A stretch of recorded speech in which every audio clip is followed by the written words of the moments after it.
Good morning बच्चों। आइए अब हम आवर्त वर्ग सारणी के आवर्त वर्गीकरण के अगले चरण में चलते हैं। तो पहले हम पढ़ चुके हैं न्यूलैंड का अष्टक नियम और डोबेरिनर का त्रिक। ठीक है, जो कि कई वैज्ञानिकों ने अपने तत्वों को वर्गीकरण करने की जो कोशिश की थी, उसी की तीसरी कड़ी में अब आते हैं मेंडलीव। ठीक है, मेंडलीव नाम के जो वैज्ञानिक थे, उन्होंने क्या सबसे जो है उनके समय तक 63 तत्व ज्ञात थे। ठीक है, जैसा कि हम पहले पढ़ चुके था, डोबेरिनर के खाली 3 ही त्रिक बन पाए थे।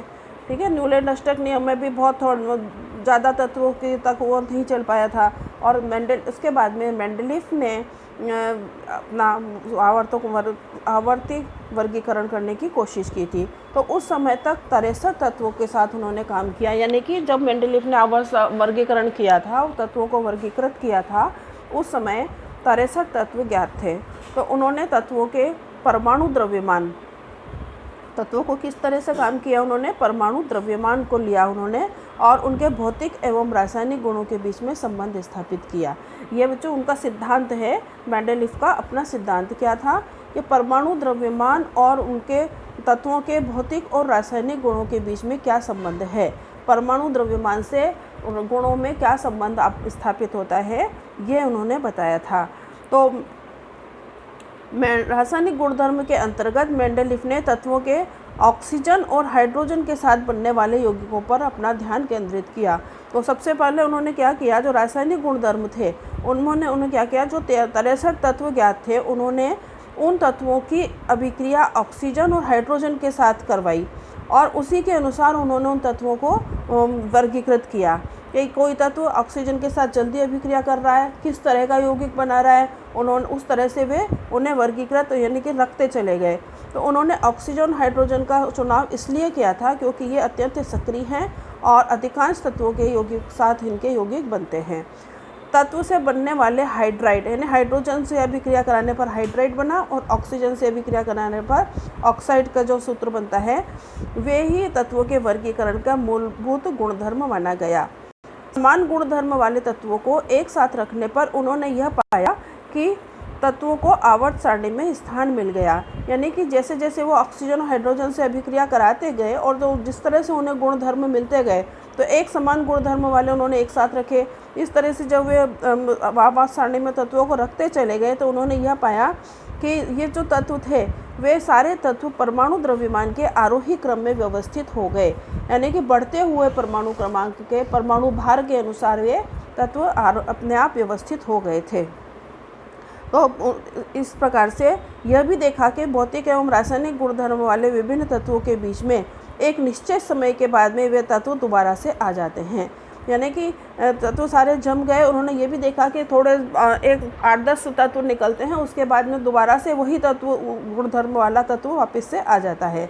देखिए, जैसे मैं आपको समझाती हूँ, ये नीचे यह आवर्त सारणी है,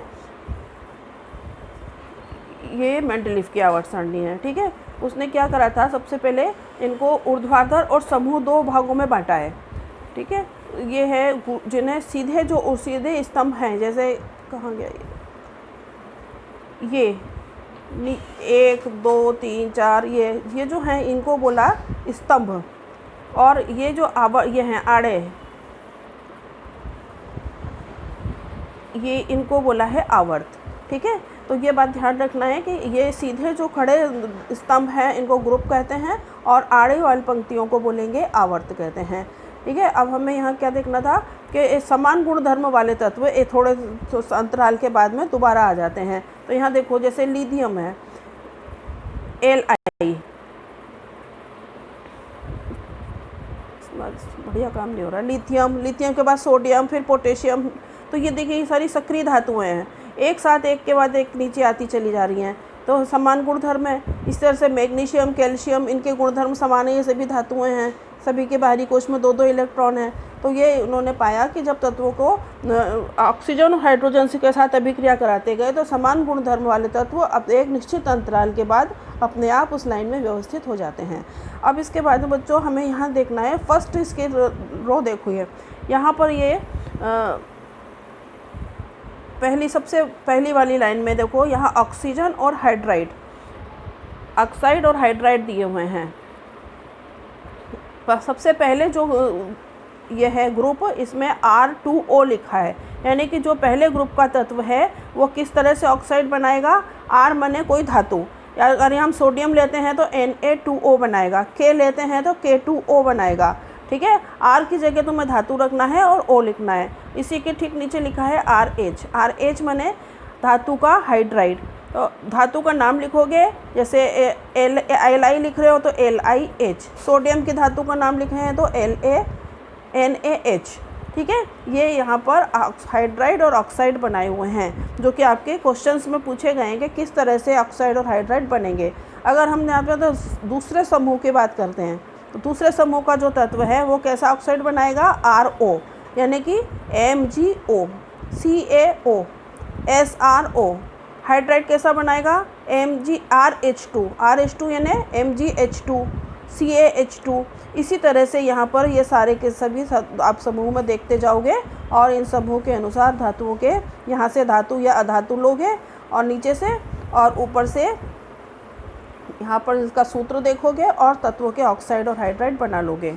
तो बच्चों अब करो इसकी अभ्यास।